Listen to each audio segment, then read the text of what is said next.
Hello friends, welcome to my YouTube channel.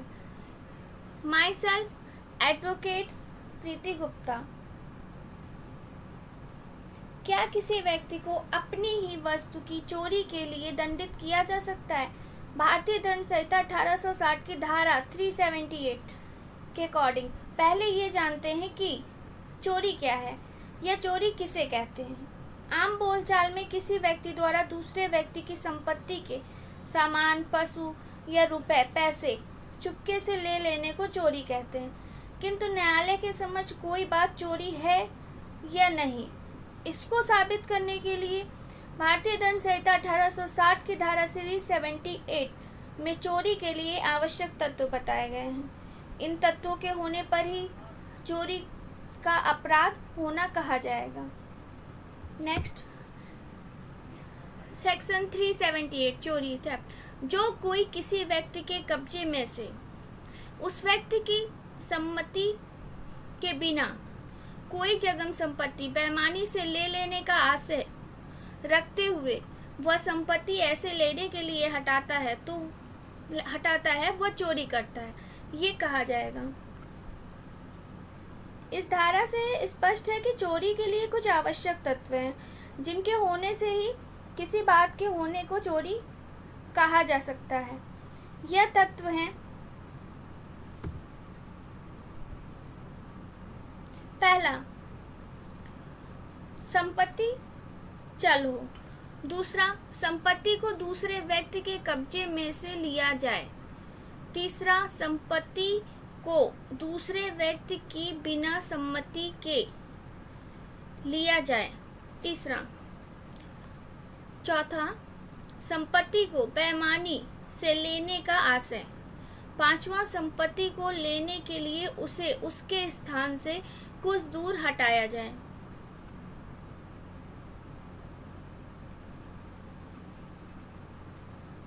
Next, चोरी की परिभाषा में कहीं भी यह बात नहीं कहा गया है कि संपत्ति स्वयं की है या किसी दूसरे व्यक्ति की है.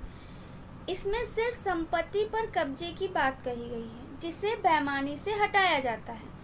हमारी स्वयं की संपत्ति पर कोई दूसरा व्यक्ति अवैध कब्जा कर सकता है और वैध कब्जा भी कर सकता है. व्यक्ति अपनी ही वस्तु की चोरी करेगा, ये कब कहा जाएगा, इसे एग्जाम्पल से समझते हैं. या को, जो एक जोहरी है, का अपनी घड़ी समय ठीक करने के लिए परिदत्त करता है या उसको अपनी दुकान पर ले जाता है. का, जिस पर जोहरी का ऐसा कोई ऋण नहीं है जिसके लिए वह जोहरी उस घड़ी को प्रतिभूति के रूप में विधि पूर्वक रोक सके, खुले तौर पर उस दुकान में घुसता है या के हाथ से अपनी घड़ी बलपूर्वक ले लेता है और उसको ले जाता है. यहाँ का भले ही आपराधिक अत्याचार और हमला किया हो, उसने चोरी नहीं की, क्योंकि जो कुछ भी उसने किया बेईमानी से नहीं किया. नेक्स्ट, या यदि उस घड़ी की मरम्मत के संबंध में या को का से धन सौध्य है और या यदि उस घड़ी को उस ऋण की प्रतिभूति के रूप में विधिपूर्ण रखे रहता है और का उस घड़ी को या के कब्जे में से इस आशय से ले लेता है कि या को उसके ऋण की प्रतिभूति रूप उस संपत्ति से वंचित कर दे, तो उसने चोरी की है, क्योंकि वह उसे बेईमानी से लेता है.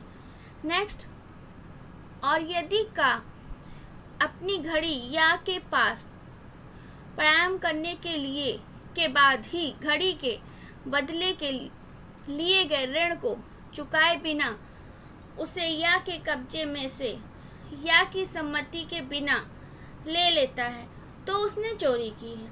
यद्यपि वह घड़ी उसकी अपनी ही संपत्ति है, क्योंकि वह उसको बेईमानी से लेता है. नेक्स्ट, इसको एक एग्जाम्पल से समझते हैं, न्यू एग्जाम्पल से. का कुछ खास प्रकार के सोने के सिक्कों को अपने साथी की जेब से बेईमानी पूर्वक निकाले, परंतु जब उसने उसका परीक्षण किया तो पाया कि वो उसके अपने ही सिक्के थे जो उसके पास से पहले ही चोरी हुई थी। इस मामले में का चोरी का अपराध का दोषी है, क्योंकि उसने अपने ही साथी की जेब से उन सिक्कों को बेईमानी पूर्वक आशय से लिया था। यह बात कि चोरी किए गए सिक्के उसके अपने ही थे, जिसकी जानकारी उसे सिक्के जेब से निकालते समय नहीं थी, इस बात का कोई लाभ नहीं मिलेगा जिस समय सिक्के साथी की जेब से निकाले गए थे, जिसकी जानकारी उसे सिक्के जेब से निकालते समय नहीं थी। जिस समय सिक्के साथी की जेब से निकाले गए थे वे दूसरे के कब्जे में थे और उसकी सम्मति के बिना बेईमानी पूर्ण आशय से निकाले गए थे, अतः का चोरी के अपराध का दोषी है। इस प्रकार चोरी की परिभाषा और उदाहरण से स्पष्ट है कि कोई व्यक्ति अपनी स्वयं की संपत्ति भी चोरी कर सकता है, जिसके लिए उसे चोरी का अपराध करने के लिए दंडित किया जाएगा। So guys, thank you all of you. अगर आपको वीडियो पसंद आया हो तो प्लीज़ लाइक सब्सक्राइब जरूर करें। Thank you.